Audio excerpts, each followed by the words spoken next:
Fox News is continuing to melt down over the Trump polling disaster. You turn on Fox News these days, sort of looks like a funeral. Fox host Sandra Smith acknowledging the polling disaster that is afflicting Donald Trump. And you can see that this is not the golden age for Fox News, I think is fair to say. Listen to this. This is President Trump's job approval rating on taxes, 38% approve, 53% disapprove. This is Fox News polling.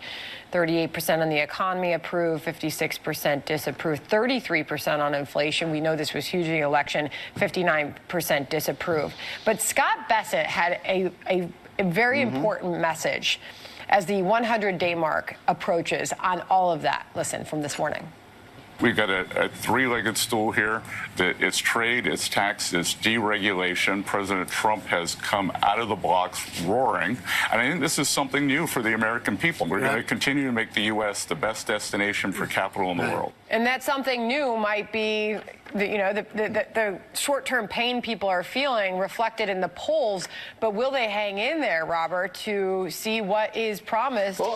As you can see, even Fox News having to acknowledge this short-term pain thing, I don't know if they're going to hang in there for it. As long-term gain.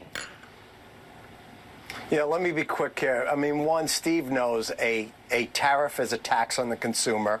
Yes, it brings revenues, but it's not a tax cut to the consumer. That's just not true. And Steve's actually written about that, as has Kevin Hassett. With respect to the three-legged stool, I think with short-term pain, you're seeing it in the polls. People don't know really what's going on. Things are actually, some prices are going up, some are going down. This is not actually the immediate, great economy that the president spoke about. Actually, half the economists thinks we're going into a recession. It is not typical. It is not typical that you have Fox News acknowledging bad polling for a president that is a Republican, and then bringing on commentators who, instead of sanitizing it and saying, no, it's actually fine and it's going to be fine, acknowledging that the policies that are resulting in the decline in polling are genuinely bad policies for the country, for the economy, and for the American people. And this was two people. This was Robert Wolf, former Obama economic advisor, but also right-wing Stephen Moore. And they all agree the tariffs are taxes on the American people. You might say that they are taxes that are warranted and correct or not, and maybe they would disagree as far as that goes. But this is not your typical Fox News segment. And Fox News is now in the unenviable but funny position of having to figure out how to bridge the gap between sucking up endlessly to a Republican president you want to continue being on good terms with on the one hand, and on the other hand, communicating with an audience that isn't buying that this is all great for them as they see what happens to their 401ks and as they anticipate that their small businesses are going to suffer. And Fox News is, I guess, just figuring it out. How long is this tenable if things don't turn around with the tariffs and the market instability and all of it? It feels like it's a matter of weeks, if not days. After researching, writing, refining, The Echo Machine, my book, is finally out. This is not just a book about how American politics got so broken.